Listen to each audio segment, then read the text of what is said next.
स्वागत है आप सभी का फिर से आपके अपने YouTube channel Kautilya law institute में। मेरे प्यारे साथियों, हम लोग पढ़ रहे हैं सीयूईटी को टारगेट करते हुए जनरल टेस्ट में जो जीके का पोर्शन है उसको कंप्लीट करा रहे हैं हम आपके बीच में। और वर्ल्ड ज्योग्राफी स्टार्ट किया हूं और वर्ल्ड ज्योग्राफी का लेक्चर नंबर 6 है, जिसमें आज हम आपको पढ़ाएंगे वोल्केनो के बारे में, यानी ज्वालामुखी के बारे में पढ़ाएंगे। ज्वालामुखी कैसे फटता है, ज्वालामुखी कैसे बनता है, ज्वालामुखी के कितने टाइप्स होते हैं, जो वोल्केनो होते हैं उनके कौन से टाइप के कौन से एग्जाम्पल होते हैं, उन सारे क्वेश्चंस का जवाब आज आपको इस वीडियो में देखने को मिलेगा। तो लास्ट तक हमारे इस वीडियो में बने रहना मेरे प्यारे साथियों, बहुत ही बेहतरीन लेक्चर होने वाला है। सबसे पहले आपको पढ़ाएंगे कि वोल्केनो होता क्या है, यानी ये जो ज्वालामुखी होता है ये बनता कैसे है। तो आपको पता होगा कि अर्थ में 3 लेयर होता है, ऊपर में क्रस्ट होता है, उसके बाद मेंटिल होता है, नीचे में कोर होता है। आपको मैंने बताया था कि जो मेंटिल होता है उस मेंटिल में मैग्मा भरा होता है, और मैग्मा क्या है, एक तरल लावा है, मतलब कि एकदम पूरी तरीके से लिक्विड फॉर्म में होता है। पूरी की पूरी वो क्या है, वो एक धधकता आग का गोला है। लेकिन जब ये क्रस्ट को फोड़कर और ऊपर की तरफ निकलता है, जब ये मैग्मा ऊपर की तरफ निकलता है, तो जब ये निकलेगा ऊपर तो अपने साथ बहुत सारी चीजें लेकर निकलता है। अपने साथ बहुत ज्यादा तो पहले वाटर वेपर लेकर आता है, ठीक है, प्लस साथ साथ बहुत सारे गैसेस जैसे carbon dioxide, SO2, NO2, H2S और आपका वाटर वेपर इत्यादि बहुत सारे गैसेस लेकर जब ये बाहर निकलता है, ठीक है, तो इसको हम लोग एक ज्वालामुखी के नाम से जानते हैं, वोल्केनो के नाम से जानते हैं। वोल्केनो जो होता है उसमें एक आपका क्या कहलाता है, वेंट लगा होता है, मतलब एक पाइप होती है जमीन के अंदर। मान लो कि ये है, इसके बीच में एक पाइप बनी हुई, एक वेंट है। ये वाइट के माध्यम से जो मैग्मा होता है, मैग्मा चेंबर से ऊपर की तरफ चढ़ता है, और ऊपर चढ़ के जब विस्फोट होता है, जो उसका माउथ होता है उसको क्रेटर बोलते हैं। यानी ज्वालामुखी का जो मुख होता है उसको क्या बोलते हैं, क्रेटर बोलते हैं, जहां से मैग्मा बाहर निकलता है। जो मैग्मा बाहर निकलता है तो उसको लावा के नाम से जाना जाता है।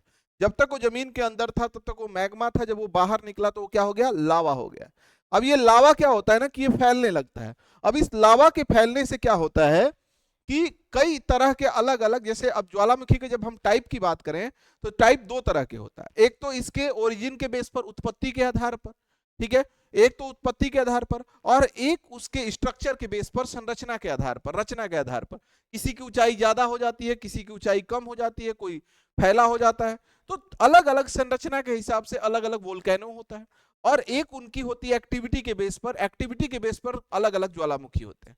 इन ज्वालामुखी के बारे में पढ़ेंगे। तो पहले तो आपको ज्वालामुखी समझ में आ गया, ज्वालामुखी से क्या निकलता है, तो बहुत ज्यादा मात्रा में राख निकलता है, ऐश निकलता है, प्लस जलवाष्प निकलता है, प्लस बहुत सारी गैसेस निकलती हैं, प्लस मैग्मा जो आगे चलकर लावा के रूप में निकलता है, और वही लावा जमता है। तो मैंने आपको पढ़ाया था लास्ट क्लास में कि एक रॉक बनता है और उस रॉक का नाम है इग्नियस रॉक, यानी आग्नेय चट्टान होता है। तो पहले तो आपने ये देख लिया। अब दूसरा, अब हम बात करेंगे कि ज्वालामुखी के टाइप कितने होते हैं। वोल्केनो के 2 टाइप होते हैं, मतलब 2 आधार पर हम लोग ज्वालामुखी को बांटेंगे। एक, पहला तो आप उसके आधार पर, मतलब कि उसके एक्टिविटी के आधार पर, पहला एक्टिविटी के आधार पर, बेस्ड ऑन एक्टिविटी।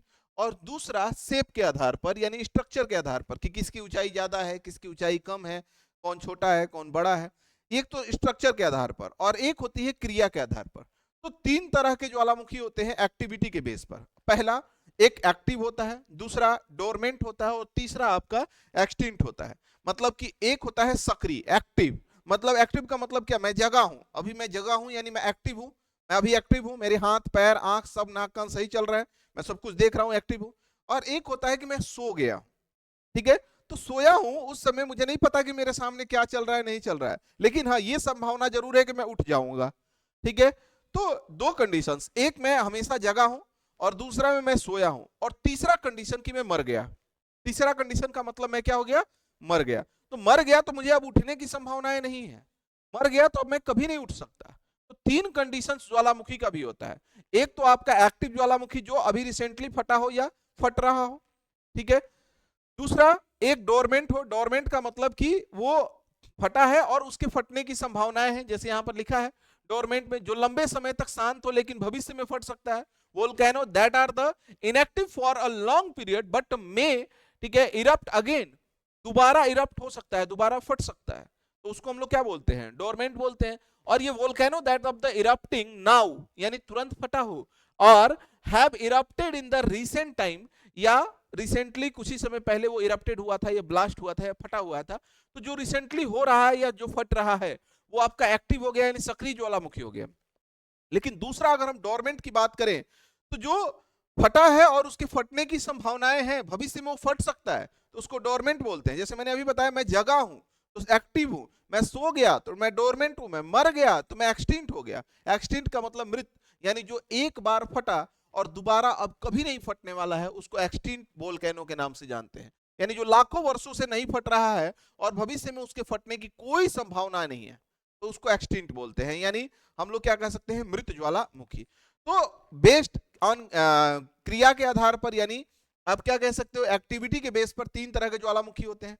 अब तो ये तो आपने डेफिनेशन पढ़ लिया, क्या एग्जाम में डेफिनेशन आता है? जी हाँ, डेफिनेशन से भी आ सकता है। दूसरा, इनके बेस्ड पर एग्जाम्पल आता है।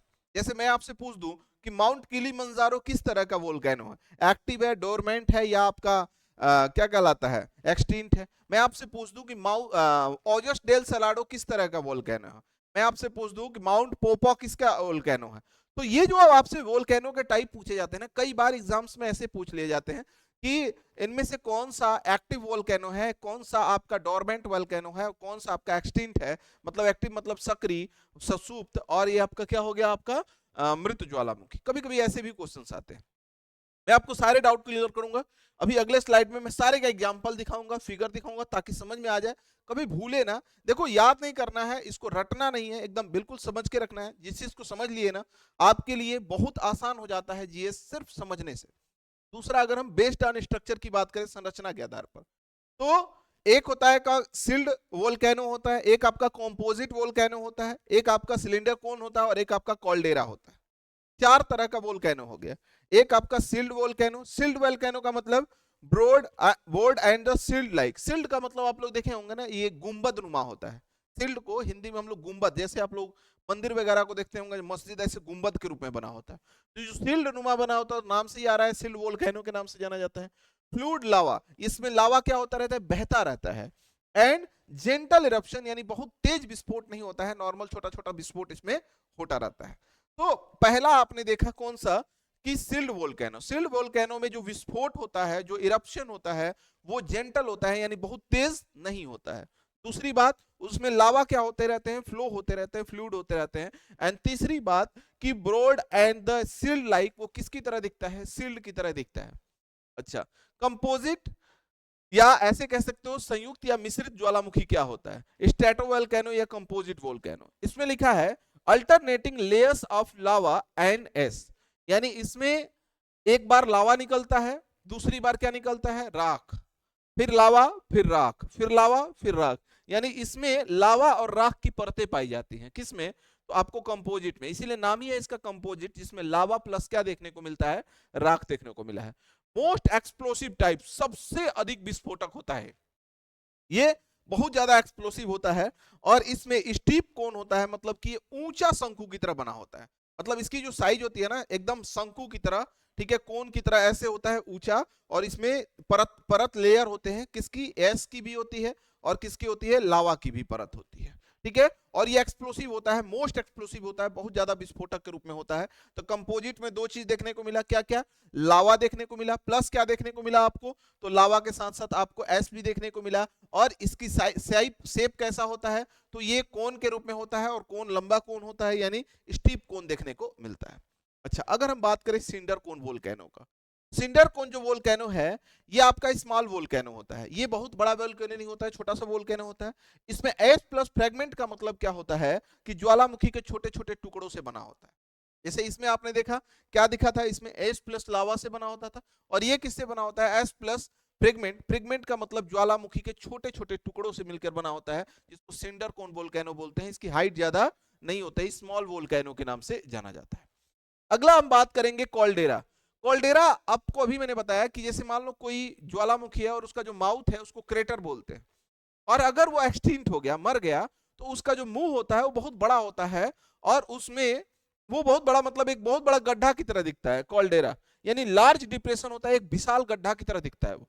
जैसे मान लो कि छोटा सा ज्वालामुखी थोड़ा होता है, कोई बहुत बड़ा पहाड़ है, और उस पहाड़ का जो मुंह होता है, जहां से मैग्मा निकल रहा था, जो लावा निकल रहा था, अब वो लावा निकलना बंद हो गया, वो एक गड्ढा के रूप में बन गया, तो वो आपका कॉल्डेरा वोल्केनो कहलाता है। और सबसे खतरनाक होता है, ठीक है, फॉर्म्ड आफ्टर मैसिव इरप्शन। सबसे खतरनाक होता है ये। तो आपके 4 तरह के स्ट्रक्चर के बेस पर देखने को मिला। कौन कौन सा? एक तो आपका सील्ड वोल्केनो देखने को मिला, दूसरा आपको कौन सा? कंपोजिट देखने को मिला, तीसरा आपको कौन सा देखने को मिला? सिंडर कोन देखने को मिला, और चौथा आपको किसको देखने को मिला? कॉल्डेरा वोल्केनो देखने को मिला। चारों में क्या क्या अंतर है सब कुछ आप समझते चलेंगे। सील्ड वाला नॉर्मल है, सील्ड लाइक सील्ड की तरह दिखता है। दूसरा इसमें क्या होता है, इसमें आपका लावा का फ्लूइड लावा होता है, ठीक है।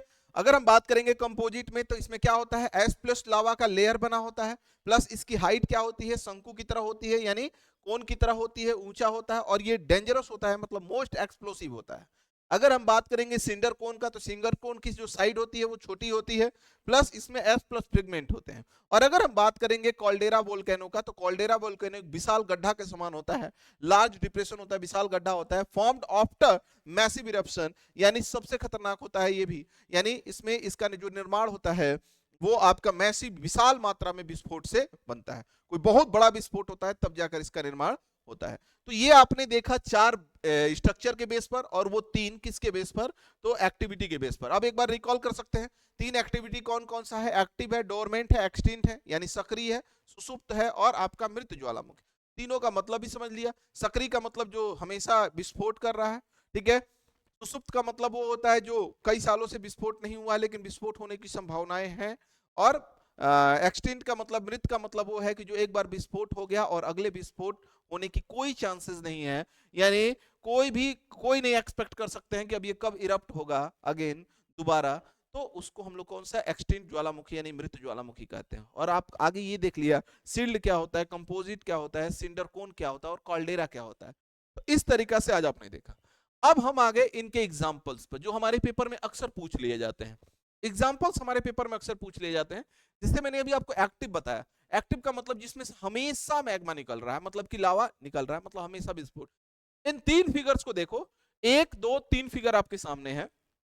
पहला फिगर में आपको देख रहा है कि वो ज्वाला की तरह निकल रहा है। दूसरा और तीसरा में देखो, यहां इसमें संभावनाएं जताई जा रही है कि ये विस्फोट कर सकता है, लेकिन ये वाला पूरी तरीका से खत्म हो चुका है, ये एक्सटिंक्ट है, ये वाला खत्म हो चुका है, मतलब अब इसमें कोई विस्फोट नहीं होगा। इसमें विस्फोट होने की चांसेस है, और इसमें देख ही रहे हो विस्फोट हो ही रहा है, इसमें से तो अभी लावा निकल ही रहा है।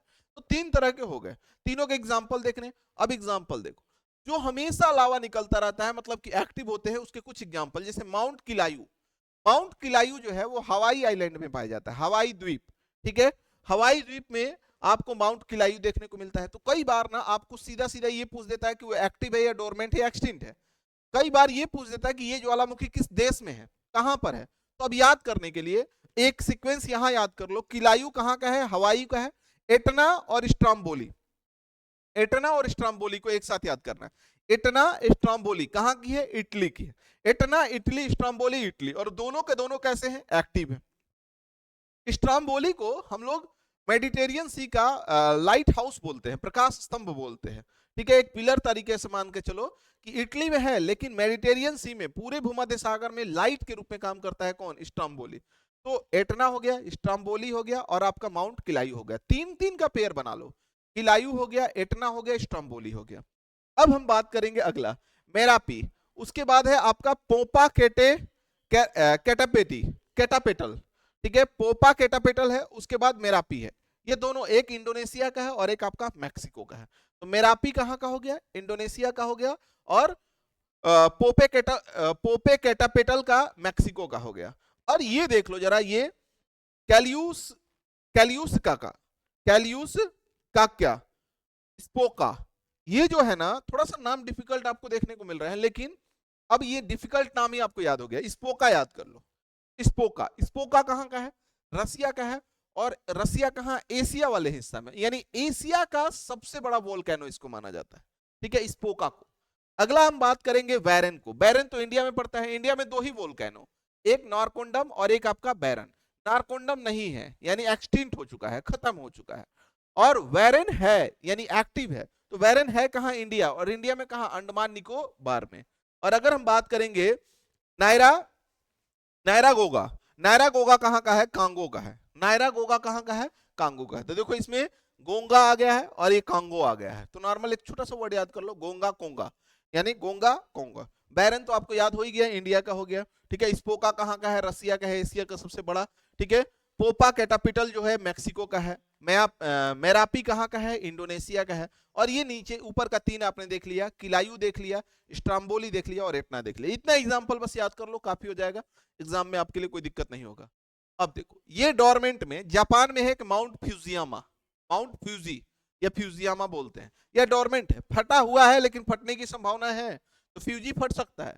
आज से याद कर लो, फौजी फट जाएगा, फौजी लोग होते हैं ना, तो फौजी शांत रहते हैं, लेकिन छेड़ोगे तो क्या हो जाएंगे, फट जाएंगे, तो फौजी फट जाएगा, यानी फौजी क्या होगा, डोरमेंट में है, और वो कहाँ का है, जापान का है। माउंट देमबंद ईरान में पड़ता है, ठीक है। और एशिया का सबसे ऊंचा है, एशिया का सबसे ऊंचा एक्टिव ज्वालामुखी, सॉरी एक्टिव नहीं, डोरमेंट ज्वालामुखी, जिसका नाम है माउंट देमबंद। तो माउंट देमबंद कहाँ का हो गया, एशिया का हो गया, और एशिया में कहा, ईरान का। फ्यूजी समझ लिया जापान का, और ये देमबंद समझ लिया ईरान का। उसके बाद है माउंट रेनियर, रेनियर कहाँ का होता है, अमेरिका का होता है, रेनियर कहाँ का है, अमेरिका का। माउंट हुड, तो रेनियर और हुड को एक साथ याद कर लो, रेनियर और हुड को एक साथ याद कर लो, ये कहाँ का हो गया, तो ये अमेरिका का हो गया। माउंट एल्ब्रस, एल्ब्रस यूरोप में है। और उसके बाद है माउंट हेलनस, ठीक है, सेंट हेलनस, सेंट हेलनस कहाँ का है, अमेरिका का है। तो अब देखो कैसे याद होगा, अमेरिका वाले को अलग से छाट लो, ठीक है। एक आपका रेनियर है, एक आपका हुड है, और एक आपका सेंट हेलनस है, ठीक। हुड हो गया, नाम भी समझ में आ रहा है, हुड हो गया, ठीक है। सेंट हेलनस हो गया, और आपका रेनियर हो गया, ठीक है। तीनों हो गया कहाँ का, अमेरिका का। माउंट एल्ब्रस कहाँ का हो गया, यूरोप का हो गया। देमबंद कहाँ का है, ईरान का है। एंड फ्यूजी कहाँ का है, जापान का है, ठीक है। तो फ्यूजी कहाँ का हो गया, जापान का हो गया।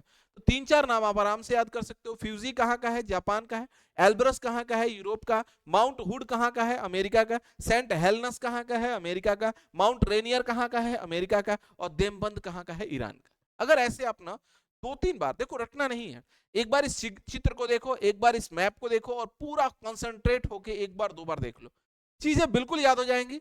बिल्कुल मैं गारंटेड कह रहा हूं आपको, इस सारी की सारी चीजें याद हो जाएंगी, भूलने का कभी नौबत नहीं आएगा। जब भी हुड आएगा ना, तो याद कर लेना अमेरिका का होगा, ठीक है। जब भी आपका देमबंद आ जाएगा, याद कर लेना है ईरान का। कहां है, बीच में, बीच में मैंने क्या रखा है, डोरमेंट को रखा है। अब ये माइंड में ये सेट कर लो कि एक साइड में सर एक्टिव रखे हैं, एक साइड में एक्सटिंक्ट रखे हैं, बीच में डोरमेंट। और आपके माइंड में सेट होना चाहिए कि सर जब भी देमबंद है, तो देमबंद बीच में है, यानी बीच में कौन है, डोरमेंट है। फ्यूजी कहां था, बीच में, बीच में यानी क्या होगा, डोरमेंट होगा। रेनियर कहां होगा, अमेरिका का, सर बीच में था। हुड कहां है, अमेरिका का, बीच में होगा। सेंट हेलनस कहां है, अमेरिका का, बीच में होगा। और एल्ब्रस कहां है, बीच में है, यूरोप का। ऐसे आपको याद होना चाहिए। अब हम बात करेंगे इसका एक्सटिंक्ट का। एक्सटिंक्ट तो एक आपके इंडिया में ही है, जिसका नाम अभी मैंने आपको बताया था। ये आप अरावली रेंज, जो कि इस समय बड़ी चर्चा में भी है, सुप्रीम कोर्ट का डिसीजन आया है, अरावली रेंज में जो भी 100 मीटर के ऊपर की पहाड़ियां हैं, उन्हीं को अरावली रेंज मानी जाएगी। 100 मीटर से नीचे की सारी पहाड़ियों को काटकर वहां पर ट्रांसपोर्ट वगैरह के सिस्टम बनाए जाएंगे। लेकिन जो अरावली बना, ये बहुत पुराना, हिमालय से लगभग 3.2 बिलियन ईयर्स पहले का बना हुआ है, बहुत पुराना अरावली है। लेकिन ये जो अरावली है, ये भी वोल्केनो से बना था, वोल्केनो के लावा के जमने से बना है, और इंडिया में है। लेकिन क्या अब अरावली में कोई विस्फोट होता है, बिल्कुल नहीं विस्फोट होता है, यानी ये एक्सटिंक्ट वोल्केनो के नाम से जाना जाता है। इंडिया में एक और है आपका नारकोंडम, नारकोंडम नहीं लिखा हूं लेकिन याद कर लेना, वो भी एक्सटिंक्ट वोल्केनो के नाम से जाना जाता है। लेकिन यहां पर देखो 2 अफ्रीका का है, तीनों अफ्रीका का है, तंजानिया है, केनिया है, युगांडा है, ठीक है। तो ये तंजानिया और केनिया, तंजानिया वाला तो नाम, केनिया वाला तो नाम से ही समझ में आ रहा है, केनिया केनिया है। और किलीमंजारो, किलीमंजारो मेरे प्यारे साथियों, पूरे ज्वालामुखी की बात करें, पूरे वोल्केनो की बात करें, तो सबसे ऊंचा, ठीक है, एक्सटिंक्ट वोल्केनो, सबसे ऊंचा एक्सटिंक्ट वोल्केनो का नाम क्या है, माउंट किलीमंजारो। कहां पर है, तंजानिया में है, ठीक है। तो माउंट किलीमंजारो कहां पर है, तो तंजानिया में है, जो कि सबसे ऊंचा आपका एक्सटिंक्ट वोल्केनो के नाम से जाना जाता है। उसके बाद केनिया, केनिया में है, ऑलरेडी समझ में आ गया, ठीक है। एल्गोन युगांडा में है, एल्गोन कहां हो गया, युगांडा, ठीक है। तो एल्गोन हो गया युगांडा में, और अरावली तो आप सभी को पता है इंडिया में। अरावली एक तरीका का एक्सटिंक्ट वोल्केनो का एग्जांपल माना जाता है, ठीक है। एल्गोन कहां का हो गया, युगांडा का हो गया। केनिया कहां का हो गया, केनिया का हो गया। और माउंट किलीमंजारो कहां का हो गया, तंजानिया का हो गया। तो ये ग्राफ देखा आपने, इस ग्राफ में कुछ एग्जांपल्स आपको दिखा दिए, जो कि बहुत इंपॉर्टेंट, कई बार पेपर में पूछ लिए जा चुके हैं। अब आप ये 4 टाइप पढ़े, अभी ये 4 टाइप आपने पढ़ा। ये जो 4 टाइप किसके बेस पर आपने पढ़ा था, ये जो 4 टाइप आपने पढ़ा किसके बेस पर, स्ट्रक्चर के बेस पर। तो स्ट्रक्चर के बेस पर 4 होता है, एक तो सिल्ड वोल्केनो है, एक कंपोजिट है, एक सिंडर कोन है, और आपका कॉल्डेरा है। मैंने अभी आपको बताया ये सबसे ऊंचा होता है। देखिए ये शंकु के नुमा है, कोन के रूप में बढ़ रहा है। इसमें से सिर्फ आपको देख लो क्या निकल रहा है, लावा निकल रहा है, रेड रेड क्या निकल रहा है, लावा। लेकिन इसमें आपको दो चीज देखने को मिल रहा है, एक लावा भी देखने को मिल रहा है और एक आपका ऐश भी देखने को मिल रहा है। यानी इसमें आपको, इसमें देखिए ये जो ब्लैक ब्लैक है वो क्या है, आपका ऐश है यानी राख है, और रेड जो है वो आपका क्या है, लावा है। और इसको मैंने बताया था इसकी हाइट कम होती है, छोटा होता है, देख लो ये छोटा भी दिख रहा है आपको, ठीक है। और इसको मैंने देखा था ये गड्ढा के समान होता है, देखिए कितना बड़ा गड्ढा है, इसमें पानी भी भर गया है, ठीक है। तो ये एक बड़ा गड्ढा के रूप में होता है। तो पहले तो आपने मेजर अंतर समझ लिया कि सर कॉल्डेरा बड़ा गड्ढा के रूप में होता है, बहुत बड़ा डिफरेंस होता है, जब भी ये विस्फोट हुआ होगा बहुत मैसिव विस्फोट हुआ होगा। सर ये इसकी साइज क्या होती है, छोटी होती है, ठीक है। लेकिन ये सबसे ज्यादा खतरनाक कौन होता है, ये होता है आपके यहाँ पर देखने को मिला, और ये आपको सबसे पहले यहाँ पर दिखाया, ठीक है। अब इनके एग्जाम्पल्स आपके पेपर में आते, मौना लाओ, ठीक है, हवाई आइलैंड अभी आपने पढ़ा, ठीक है, हवाई आइलैंड, यहां पर भी आपने पढ़ा हवाई, ठीक है, किलायू जो कि एक्टिव वोल्केनो था। लेकिन मौना लाओ ये भी आपका हवाई आइलैंड में, ठीक है, largest volcano in the world, पूरे वर्ल्ड का सबसे, हवाई आइलैंड का पूरे वर्ल्ड का सबसे बड़ा वोल्केनो। देखो बड़ा ऊंचा लंबा छोटा में अंतर होता है। अगर मैं आपसे पूछूं कि सबसे ऊंचा एक्टिव वोल्केनो, तो आपका नाम होगा ओजस डेल सलाडो। लेकिन अगर मैं आपसे पूछूं कि सबसे लंबा नहीं, अगर मैं आपसे पूछूं सबसे बड़ा, तो लार्जेस्ट का मतलब क्या होता है, लार्जेस्ट का मतलब जिसका लेंथ भी हो ब्रेथ भी हो, यानी लार्जेस्ट की जब हम बात करेंगे पूरे वर्ल्ड में तो मौना लाओ हो जाता है। अगर हाईएस्ट की बात करेंगे तो ओजस डेल सलाडो होता है, वो एक्टिव वोल्केनो की बात। अगला है माउंट किलायो। किलायो कहाँ है, आपका हवाई आइलैंड है, जैसे देखो यहाँ पर मैंने किलायो बताया था, किलायो कहाँ है, हवाई आइलैंड। दोनों जो आप दोनों एग्जाम्पल दोनों आपको हवाई में देखने को मिला, एक मौना लाओ और एक आपका माउंट किलायो, ये दोनों को दोनों हवाई आइलैंड का। अगला हम बात किया था अभी थोड़ी देर पहले माउंट फ्यूजियामा, और मैंने डोरमेंट में बताया था फ्यूजियामा जापान में है, लेकिन फ्यूजियामा किस तरीके का वोल्केनो है। अगर ये पेपर में आ गया कि माउंट फ्यूजी जो है ये डोरमेंट वोल्केनो है सर, जापान में है, किस तरीके का वोल्केनो है, तो आप जवाब दोगे कि सर ये कंपोजिट वोल्केनो है। कंपोजिट का मतलब क्या होता है सर, कि इसमें एस प्लस आपका लावा दोनों होता है सर, ये कोन के बेस में होता है यानी शंकु के रूप में होता है, ठीक है। और ये बहुत बड़ा विस्फोट करता है, मतलब इसमें विस्फोट ज्यादा चांसेस होती है। माउंट विसुवियस इटली में, ठीक है, माउंट एटना अभी थोड़ी देर पहले बताया इटली, ठीक है, एटना और विसुवियस दोनों कहां का है, इटली का, और किस तरीके का है, कंपोजिट वोल्केनो है। माउंट रेनियर अमेरिका का है, सेंट हेलेनस अमेरिका का है, अभी आपने पढ़ा था रेनियर और सेंट हेलेनस दोनों क्या है, तो ये दोनों के दोनों आपके किस तरीके के, डोरमेंट है, प्लस आप ये दोनों के दोनों किस तरीके के, कंपोजिट है, ठीक है। माउंट मेरापी, मेरापी आपने पढ़ा था किस में, एक्टिव वोल्केनो में, जो कि इंडोनेशिया में था। लेकिन मेरापी किस तरीके का वोल्केनो है, ये आपका कंपोजिट है। अगर हम माउंट करें माउंट पेनाटेबी, तो पेनाटेबी कहाँ है, पेनाटेबी नाम से ही समझ में आ रहा है फिलीपींस, पेनाटेबी फिलीपींस। तो देखो कुछ चीजें हैं ना, जैसे आप पढ़ते पढ़ते क्या होंगे, आपको दो बार तीन बार अगर आप इसको नोट्स बना लो, एक बार लिख लो, और लिखने के बाद जब आप पढ़ोगे ना, तो मैं गारंटेड कह रहा हूं कभी भूलेगा ही नहीं। जब भी रेनियर आ जाएगा, माउंट हेलनस आ जाएगा, तुरंत दिमाग में आएगा सर ये डोरमेंट में पढ़ाए थे, और ये दूसरे नंबर वाला चित्र में पढ़ाया था, ये दूसरा नंबर वाला चित्र क्या है, कंपोजिट है। क्लियर है सर, यहाँ माउंट मोनालाओ है या आपका माउंट किलायू है, दोनों का दोनों किस में पढ़ा दिया था सर, आपका सिल्ड वोल्केनो में। ये मैंने जो भी एग्जांपल लिखे हैं जो आपके पेपर में आ रखे हैं। माउंट मेरापी इंडोनेशिया का हो गया, पेनाटेबी कहां का हो गया, फिलीपींस का हो गया। अब हम बात करेंगे सिलेंडर कोन का, तो आपको यहां पर लिखा है पैरासिटीन। पैरासिटीन जो है वो मैक्सिको में है, और ये किस तरीके का है, सिलेंडर कोन है, इसकी हाइट बहुत कम होती है। सनसेट क्रेटा, ठीक है, सनसेट क्रेटर जो है, सनसेट क्रेटर, क्रेटर अभी मैंने आपको बताया था जो ज्वालामुखी का मुख होता है उसको क्रेटर बोलते हैं, लेकिन इसका नाम ही रख दिया गया सनसेट क्रेटर, कहां का है, अमेरिका का है। अगला है कैपलिन वोल्केनो, कहां का है, अमेरिका का। तो अमेरिका में दो चीज दो यहां पर देखने को मिला, सनसेट और कैपलिन, कहां का हो गया, अमेरिका का हो गया। अगला हम बात करेंगे कॉल्डेरा का, येलो स्टोन कॉल्डेरा, बहुत बार पेपर में आया है येलो स्टोन कॉल्डेरा। येलो स्टोन कॉल्डेरा जो है वो कहां पर है, अमेरिका में है, ठीक है। उसके बाद है टोबो कॉल्डेरा, कहां का है, इंडोनेशिया, नाम से ही समझ में आ रहा है, इसमें नाम ही लग गया है कॉल्डेरा, येलो स्टोन कॉल्डेरा, टोबो कॉल्डेरा, कहां का हो गया, ठीक है, आपका इंडोनेशिया का। अगला है क्रेटल, ठीक है, क्रेटल कहां का है, अमेरिका का है। और अगला है आपका, ठीक है, सेंटोरेनी, ठीक है, सेंटोरिनी, और ये कहां का है, ग्रीस का है। तो सेंटोरिनी कहां का है, ग्रीस का है, किस तरीके का है, तो सर ये आपका कॉल्डेरा है। दो तो ऊपर में ही कॉल्डेरा कॉल्डेरा लग गया, येलो स्टोन कॉल्डेरा, टोबो कॉल्डेरा। येलो स्टोन कहां का है, अमेरिका का है, और आपका टोबो कॉल्डेरा कहां का है, इंडोनेशिया का। और क्रेटल लेक कहां का है, यूएसए का है, प्लस आपका सेंटोरिन कहां का है, ग्रीस का है। इसको ना आप बैठकर बशर्ते आप नोट्स बनाना, बेकायदे बढ़िया से लिखना, दो तीन बार पढ़ोगे, मैं गारंटेड कह रहा हूं साथियों आपको कभी नहीं भूलेगा। कुछ इंपॉर्टेंट फैक्ट जैसे मैं अभी आपसे बताया वर्ल्ड हाईएस्ट एक्टिव वोल्केनो, पूरे दुनिया का सबसे ऊंचा एक्टिव वोल्केनो का जब भी नाम बताएगा ओजस डेल सलाडो होगा। दो देशों में फैला है, चिली और अर्जेंटीना के बॉर्डर पर देखने को मिलता है। इसकी हाइट है 6893 मीटर, यानी 6893 मीटर इसकी हाइट है। चिली और आपका क्या कहलाता है, अर्जेंटीना के बॉर्डर पर है। इसका नाम क्या है, ओजस डेल सलाडो। वर्ल्ड का हाईएस्ट एक्टिव वोल्केनो के नाम से जाना जाता है, विश्व का ऊंचा सक्रिय ज्वालामुखी। लेकिन यही क्वेश्चन अगर पूछ दे कि विश्व का सबसे ऊंचा मृत ज्वालामुखी का नाम क्या है, एक्सटिंक्ट वोल्केनो का नाम बता दो, highest extinct volcano, world largest highest extinct volcano. अगर ये पेपर में आ गया तो आप सीधा सीधा नाम बताओगे माउंट किलिमंजारो। और माउंट किलिमंजारो जो है वो मृत ज्वालामुखी है जो कि तंजानिया में है, अफ्रीका में है, और जिसकी हाइट 5895 मीटर। ठीक है, तो ये डेड मतलब कि मर चुका है, यानी एक्सटिंक्ट हो चुका है, जिसकी हाइट 5895 है, तंजानिया अफ्रीका में है। अगर lighthouse of the Mediterranean Sea की बात करेंगे, भूमध्य सागर का प्रकाश स्तंभ, तो मैंने अभी थोड़ी देर पहले बताया था स्ट्रोम्बोली, कहां पर है, इटली में है। ठीक है, और एटना भी कहां था, इटली में था। तो स्ट्रोम्बोली जो है वो इटली में पड़ता है और एक्टिव वोल्केनो है, और इसके प्रकाश से पूरा भूमध्य सागर में प्रकाश फैलता है।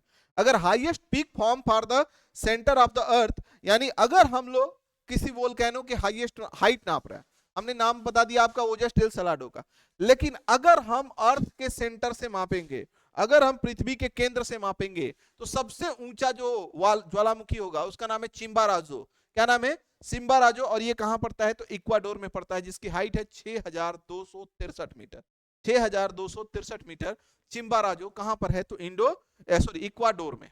तो ये आपके कुछ इंपॉर्टेंट फैक्ट्स है। जैसे एक और आता है हजार धुआरों का प्रदेश, क्योंकि बहुत सारे इसमें से वेपर निकलते हैं, तो सबसे ज्यादा वेपर कहां निकलता है, मतलब कहां का प्रदेश को कहते हैं, तो अलास्का को कहते हैं। ठीक है, एक और आता है पैसिफिक रिंग ऑफ फायर, प्रशांत महासागर में एक वलय पाया जाता है, एक रिंग पाया जाता है, उसमें सब आसपास के सभी जगहों पर क्या पाया जाता है, वोल्केनो पाया जाता है। इसलिए आप ज्यादातर देख रहे हो अमेरिका में, जापान में, इन सब जगहों पर ज्यादा वोल्केनो देखने को मिलता है। तो आज आपको वोल्केनो टॉपिक पढ़ा है, जिसमें बहुत सारी बातें की है, जिसमें बहुत तरह के जो भी क्वेश्चंस आपके बन सकते थे उन सारे क्वेश्चंस पर चर्चा किया। मेरे प्यारे साथियों, अगर वीडियो अच्छा लगा हो तो अपने दोस्तों के बीच में शेयर करना, और मिलते हैं अगले लेक्चर के साथ। तब तक के लिए आप सभी को धन्यवाद। जय हिंद, जय भारत।